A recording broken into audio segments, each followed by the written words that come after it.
আমিও মানুষ, আমারও ভয় লাগে, আমারও পরিবার আছে, পরিবারের মানুষ ভয় করে। কিন্তু আমি যখন ওই স্ক্রল করে করে বাচ্চাদের ভিডিওগুলো দেখি না, ওদের চোখের যে আগুন আমি দেখি, আমার সব ভয় চলে যায়। আমি সবাইকে বলবো প্রত্যেক দিন কোনোভাবে 20 মিনিট করে ওই ভিডিওগুলো দেখবেন, আপনাদের সব ভয় চলে যাবে।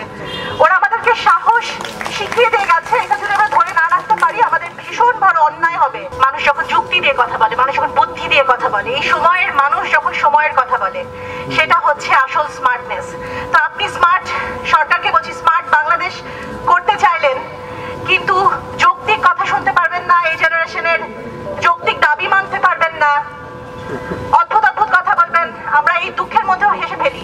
আপনি একবার ইন্টারনেট বন্ধ করে দিচ্ছেন, আরেকবার বলছেন এমনি এমনি বন্ধ হয়ে গেছে, একবার বলছেন ডেটা সেন্টার ক্ষতি হয়ে গেছে। এইসব অদ্ভুত কথা তো আসলে ঠিক স্মার্ট হয় না।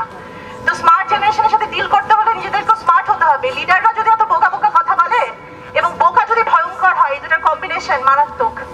তো সবাইকে বলবো যে একটু চিন্তা করেন, হ্যাঁ, যে বোকা বোকা যা বুঝাবে আমরা তাই বুঝবো, কেউ তা বুঝছি না। আপনি কয়েকজন ছাত্র সমন্বয়ক যারা আন্দোলনের জন্য দাবি জানাচ্ছিলেন, আপনি সেই দাবি মেনে নিলেন, অথচ তাদেরকে উঠাই নিয়ে গেলেন।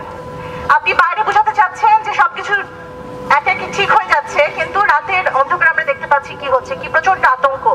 ভয় আমারও লাগে, আমিও মানুষ, আমারও ভয় লাগে, আমারও পরিবার আছে, পরিবারের মানুষ ভয় করে। কিন্তু আমি যখন ওই স্ক্রল করে করে বাচ্চাদের ভিডিওগুলো দেখি না, ওদের চোখের যে আগুন আমি দেখি, আমার সব ভয় চলে যায়। আমি সবাইকে বলবো প্রত্যেক দিন কোনোভাবে 20 মিনিট করে ওই ভিডিওগুলো দেখবেন, আপনাদের সব ভয় চলে যাবে।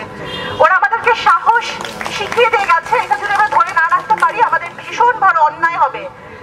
ওরাই সামনে সবকিছু করে দিয়ে গেল, আমাদের অন্তত পিছনে এসে দাঁড়ানোর দরকার। দাঁড়ান সাংবাদিক ভাইয়েরা, ইনস্টিটিউটের থেকে মানুষ অনেক বড়, হ্যাঁ, সংবাদ মাধ্যমের থেকে আপনার মনুষ্যত্ব অনেক বড়। আপনি অনেক, আপনারা প্রত্যেকে, যারা ডাক্তার, যারা ইঞ্জিনিয়ার, যারা শিক্ষক, যে প্রফেশন আছেন, যারা সাংবাদিক, অনেক মহৎ একটা প্রফেশন আছেন।